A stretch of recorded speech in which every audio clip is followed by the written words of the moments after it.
On August 1st, 1914, Germany officially declared war on Russia as part of the First World War. In mid-August, the Russian First and Second Armies banded together to try and destroy the German Eighth Army led by Maximilian von Prittwitz in East Prussia. To the southwest of the German Eighth Army was General Alexander Samsonov of the Russian Second Army, and to their northeast was General Paul von Rennenkampf of the Russian First Army. The plan was for Samsonov to attack behind the German army while Rennenkampf attacked from the front. If all went well, the Russians would defeat the Germans, which would allow them to further advance into East Prussia. Their defeat would also mean that more German troops would have to come to East Prussia from France, which would help the French over on the Western Front. However, there were many problems with the Russians' plan. Their supply roads were poorly maintained, and they did not have enough wire to run telephone or telegraph connections, making communication difficult. As well, the Russians had created a new code for the war, but code books were in short supply, meaning that many important messages had to be sent uncoded. After an encounter with some of Prittwitz's men in Gumbinnen, Rennenkampf halted his advance to rest his men. Unaware of this, Samsonov's army continued to march on Prittwitz, who had retreated to the river Vistula. Prittwitz's retreat angered the German army chief of staff, Helmuth von Moltke, so he ordered Prittwitz and his deputy back to Berlin and had them replaced with Paul von Hindenburg and his chief of staff, Erich Ludendorff.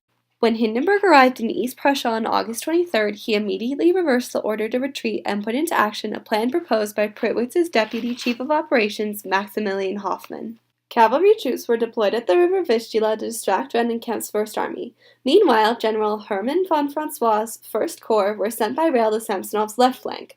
2 more corps were awaiting orders to move to Samsonov's right flank, and 1 more corps was ordered to stay at the river Vistula to meet Samsonov's oncoming army. On August 25th, General Francois was ordered to attack Samsonov's left flank. He felt that he was unprepared, so he told the German High Command that he would attack on the 27th when a shipment of artillery was scheduled to come in.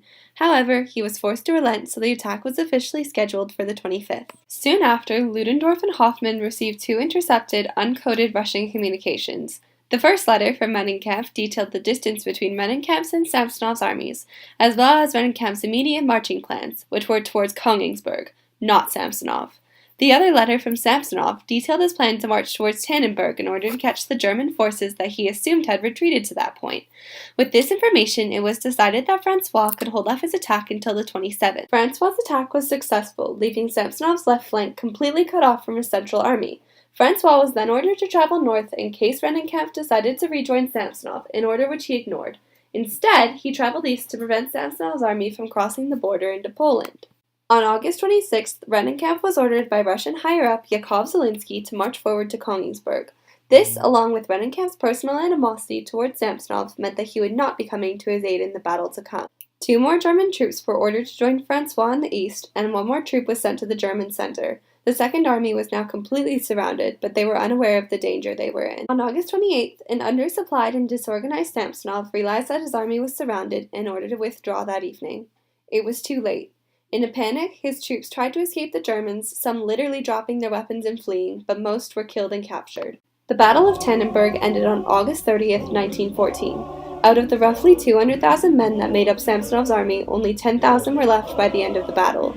95,000 Russians were captured, and there were 50,000 Russian casualties, including Alexander Samsonov, who killed himself following the battle. In comparison, there were only 20,000 German casualties out of 150,000 soldiers.